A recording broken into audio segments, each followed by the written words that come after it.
This is the first Tate speech where I'm going to use some notes. Because I was sitting there thinking, reminiscing on the good old days. I want you guys to understand something about me. Yes, I'm filthy rich. However, I come genuinely from nothing. I'm not one of those guys who says, I come from nothing, I did it all myself, and they didn't. I actually did. I was born in Washington, D.C., on Andrews Air Force Base. My father was in the military. We moved to Southside Chicago, the ghetto, then Detroit, then Gary, Indiana, which at the time was the murder capital of the world. Then I went to Goshen, Indiana when I was around 4, tiny little town.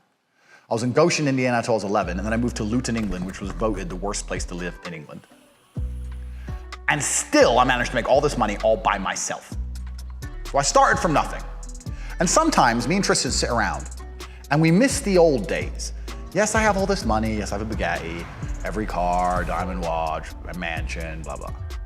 But sometimes I miss sitting around with my brother in a tiny apartment with 22 pounds and thinking, fuck it, let's spunk it all on a kebab. That made me genuinely happy, spending all my last money on takeaway. Now I buy takeaway, doesn't do anything. Who cares? So me and Tristan were having a conversation the other day. What are the bad things about being rich? Everyone knows the good things. But as a man who's genuinely come from the bottom and is now genuinely at the top, I'm going to tell you some of the bad things about being rich. Because there are bad things about being rich. And I wrote some of them down, and that's why I'm going to check my phone occasionally. My scenario, me being rich, is kind of different than most people who are rich. Because there's a lot of people who are rich, like family, money, all this kind of stuff. But me, I did it all by myself. So I've got a problem which is kind of unique to my wealth. And the problem is that I am at the top of the tree. I'm at the very, very tip top of the food chain. And what's happened is, basically anyone I interact with, ever, wants something from me. Even if it's just my time, they want something. When I wake up in the morning, I have about 1,000 WhatsApp messages. And I start to go through. This chick wants this. Mother needs this. This chick wants that. Car dealership wants me to buy another car. This person wants that. This guy wants me to invest. That everyone wants things from me all the time. I understand, because it must be like you're Joe Schmo. You wake up and say, who's the coolest person? Who's the richest, smartest guy? I have his phone number. Andrew. If there's a problem, and anyone who knows me, anybody, if there's a problem in their life, they message me. Doesn't matter what it is. The toilet could fucking break. They need some money. Stranded. Whatever. I'm just the go-to guy. Tate can fix it. So everyone always wants things from me. When I was broke, nobody wants shit from me. Because they knew I couldn't do shit. Or they thought I couldn't do shit. Right? But now that I'm rich, every single person who messages me, it's just a constant stream of requests. They may hide them. They may shield them. They may put them behind a veil. They may say, just take a few days off and let's go to the mountains. I really love you. Those other girls don't really love you. Trying to take my time. My time is my money.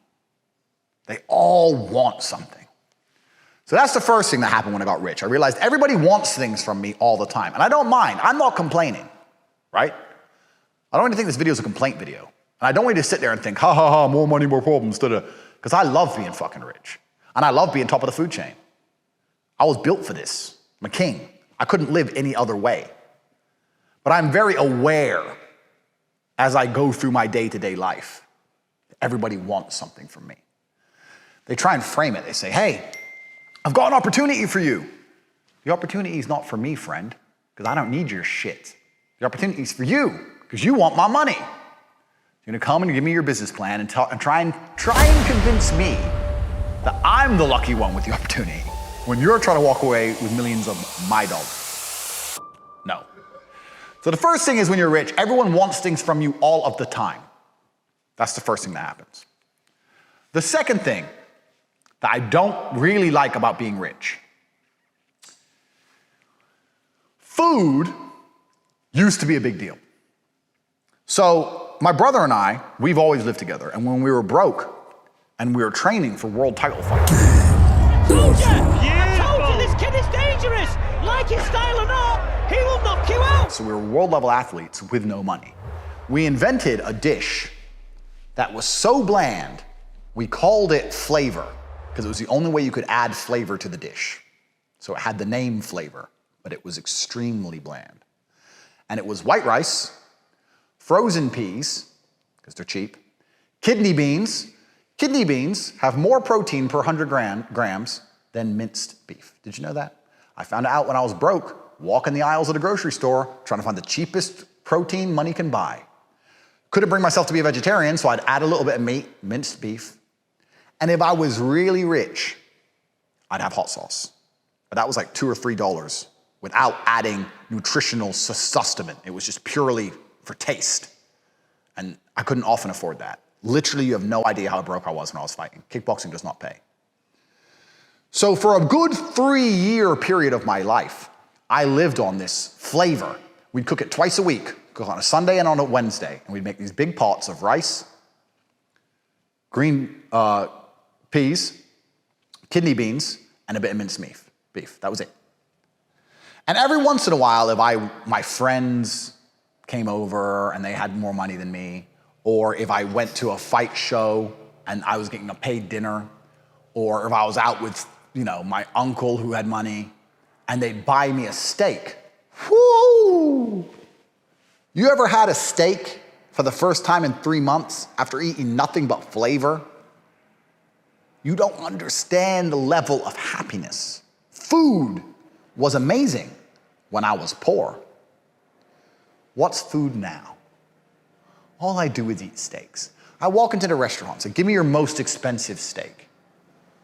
And you know what's most annoying about that? I say that, and they start talking about options. Okay, well, we have the tomahawk or the ribeye. I asked for your most expensive.